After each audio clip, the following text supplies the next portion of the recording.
Welcome to the fascinating world of the genes with Rohini. And from the last video, we are dealing with the activation of the gene structure, which is a topic from the eukaryotic gene expression. We will revise what do you mean by the activation of the gene structure. It is the structure of the gene.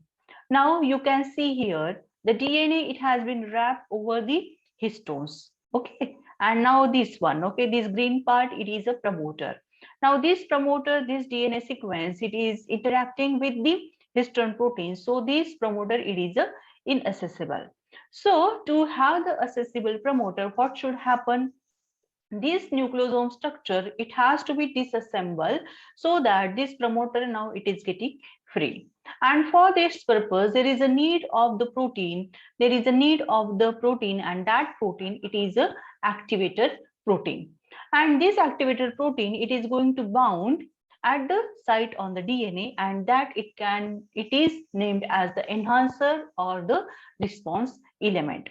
So the activator protein, it is going to bound with the DNA, and then it is going to requip some of the proteins, and that proteins now it is allowing the disassembly of the nucleosome, making the promoter free.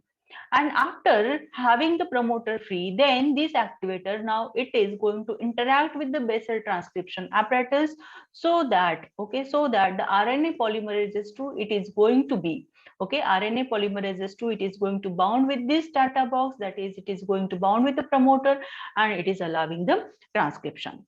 So this true activator, okay, so this true activator, it is going to request some of the proteins, and that some of the proteins, they are who? They are the chromatin remodeling complexes, and they are the histone modifiers. So to resolve the structure of the nucleosome, there is a need of the histone modification. So the today's video, it is concerned about, or it is going to deal with the modification of the histones. Histones can be modified by the methylation, acetylation, phosphorylation, ubiquitination, somylation, and ADP ribosylation. But when it is the concern of the gene expression regulation, at that time the histones, they are modified by the methylation and the acetylation. So first, going towards the acetylation of the histones. The histone acetylation, okay, the histone acetylation, it is related to the transcriptional activation. Deacetylation, it is for the repression. Methylation of the histones, it is required for the activation of the gene as well as for the repression of the genes. And the demethylation of the histones, it is also required to achieve the previous condition of the gene. So going towards the histone acetylation. Histone acetylation, it is most of the time on the histone tails and on the lysines which are present over the histone tails. This histone acetylation, it is done by the histone acetyl transferases. It is called as the HAT or the CATS. Okay, K stands for the lysine. That is the lysine acetyl transferases. And this, okay, this histone acetyl transferases, it is going to transfer this acetyl group. Okay, it is going to transfer the acetyl group from the acetyl CoA on what? On the epsilon amino of whom? Of the histones. And that epsilon amino of the histone, it is lying where? It is lying on the lysine residues. Okay, so there is the acetylated lysines, and where the acetylation it is going to occur, it is going to occur on the tails of the histones.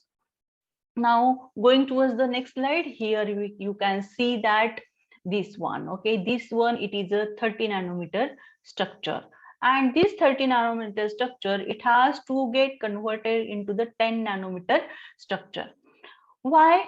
Now you hear this red one, okay, this red dot, it is a DNA, and this red dot, it is a promoter which is inaccessible. Why? Because it is interacting with the histones. Now here it has been shown that the activator, it is loaded, Okay, activator, it has been bound with the DNA, and now this activator, now it is going to recruit whom? It is going to recruit the co-activators, and that co-activators, it has the histone acetylase activity. Okay, and these histone acetylase, what they are going to do? They are going to transfer the acetyl group. Okay, it is going to transfer the acetyl group over the histone tails. And so the promoter, now here the promoter, you can see that the promoter, now it has been released from the interaction between the DNA and the histones. Okay, so this promoter, now it is a accessible one, so that the basal transcription apparatus, it can be loaded over this promoter. Now here, this, it is a 30 nanometer structure, and this 30 nanometer structure, it is going to be there when the tails of the histone proteins, okay, tails of the H3 H4, they are going to interact with the nearby nucleosomes, and then this compact structure, it is going to be there, which is a 30 nanometer structure.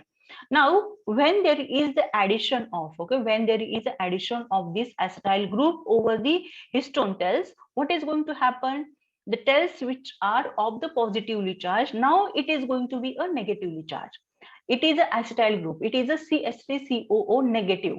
So as there is, okay, as there is a negative charge over the histone tails, the interaction between the DNA and the histones, it is going to be weakened, because here DNA, its backbone, it is a phosphate which is also negatively charged. So the negative negative, there will be the repulsion, and so due to the addition of the acetyl group, the interaction between the histone proteins and the DNA, it is going to be a weak interaction. Okay, it is going to be weak enough. So this 30 nanometer structure, now it is going to be converted into the 10 nanometer structure, and this 10 nanometer structure, it is, okay, it is going to be a accessible structure. Now here there are number of histone proteins, they are going to be acetylated. It is the H2A, then the H2B, H3, and the H4. These are the histones which are going to be acetylated by the histone acetylases, and you can see here they are going to be acetylated on the lysines K4. Okay, H2A K4, H2A K5. So here K4 and K5. What is this K4 and K5? The lysine at the fourth number, lysine at the fifth number. Here the H3K9, that is H3 on the H3 lysine. Okay, on the H3 lysine, which is placed at the ninth number. Okay, H3K14. Okay, H3K18, H3K23, H4K5. So these are the number of places where there will be the acetylation of the histones, and due to that acetylation of the histones, what is going to happen? 30 nanometer structure, now it is going to dissolve into the 10 nanometer structure. Okay, next, these histone acetylases enzymes, they are grouped into the they are grouped as a group A and a group B. Group A, it is involved into the control of the transcription, and the group B, it is acting on the newly synthesized histones. When there is a replication of the DNA, at that time there is a synthesis of the histone, and for that purpose, the histone acetylases which are from the group B, they are going to do the acetylation of the histones in the cytosol. Here there are this number of examples of the histone acetyl transferases. It is a Saga complex, PCAF, NUA3, then there is a NUA4, P300, and a CBP, and here there is the TAF from the TF2D. Okay, then here the TAF one subunit, it is from the TF2D. It has also the histone acetyl transferase activity. Now here, this Saga complex, PCAF, then this NUA3, NUA4, and the P300 CBP. These are all the co-activators. And these co-activators, they are going to the acetylation of the different types of the histones. Means, for the acetylation, okay, for the acetylation of the histones at the various places, there is a need of the different types of the histone acetyl transferases. Okay, and here on the last line, TAF1 subunit of the TF2D is itself an acetyl transferases. TF2D, which is okay, TF2D, which is a transcription factor, okay, which recognizes the promoter. It's their subunits. It is the Tata binding protein and Tata associated factor. TAF, it is whom? It is a Tata associated factor. This, the number of Tata associated factors they are present, and this Tata associated factor, it has the function, and that function, some of these Tata associated factors, it has the function of the acetyl transferases. That is not only, okay, that is not only the co-activators, they are involved into the acetylation and accession of the DNA, but the transcription factors, like here in the TF2D, its part TAF, they are involved into the accession of the promoter. Okay, now next, here, after completion of gene expression, okay, after completion of the gene expression, the gene again, it has to be switched off, that is, it has to be repressed. And for the repression, okay, for the repression, the next activity is required, and that it is a histone deacetylases they are required. That histone deacetylases, they are now going to remove the acetyl groups, okay, these acetyl groups which are present over the histone tails, it is going to be removed with the help of whom? Histone deacetylases. And this 10 nanometer structure, now again it is going to convert it into the 30 nanometer structure. Here you can see URS1. Okay, URS1, it is what it is a upstream repressive sequence. To this upstream repressive sequence, this UME6, here it is and one of the example of the repressor. Okay, that repressor is binding, and this repressor, after binding, it is going to load the co-repressors. And here, like the SYN3, RBD3, these are what? These are the deacetylases. Means what? This acetyl group, okay, this acetyl group which has been recruited by the histone acetylases, it is going to be removed by the deacetylases. And again, there is what? Reversal of the structure, that is 10 nanometer structure. Again, it is going to be a 30 nanometer structure. That is again the promoter, it is going to be inaccessible. That is the gene, now it is going to be switched off. Okay. Now there are some of the example of the histone deacetylases. It is a SYN3 complex, NURD, SIR2, RPD. These are what? These are the example of the histone deacetylases.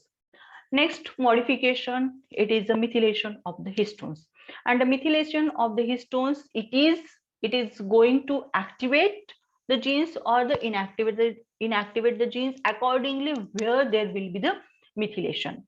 If the methylation it is, okay, if the methylation it is at the H3K4, K, it is again, remember, it is a lysine, H3K4, histone 3, lysine number 4. On that, if when there is the di or a trimethylation, then there is a transcriptional activation. And when the H3 it is methylated at the K9 or the K27, then there is a repression of the gene.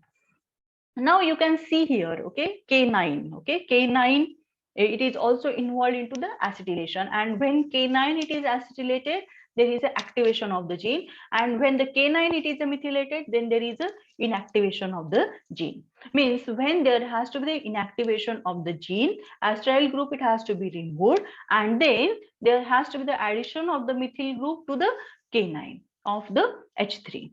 Okay, now here for the methylation, okay, for the methylation of the lysis, there are the enzymes, and that enzyme it is called as the lysine methyl transferases, and they are of the two different families, okay, and that families, it is a LSD1 family and the Jumanji family. Now the next one, histone methyl transferases, they are the SCT1, SCT2, SUV39, CLR4.1, PRMT, SCT9, SUV420. Okay, so the here you can see that, okay, When there is the methylation at the K4, it is activation. K9, repression.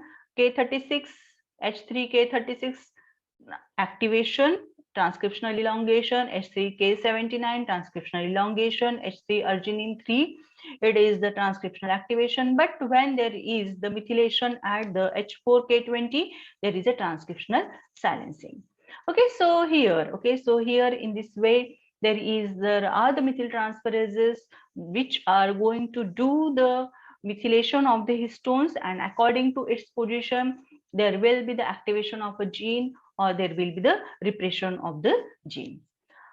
As the methyl group it has been added, that methyl group it has to be also removed, so that the original condition of the gene it is going to be there, and so there is a need of the histone demethylases.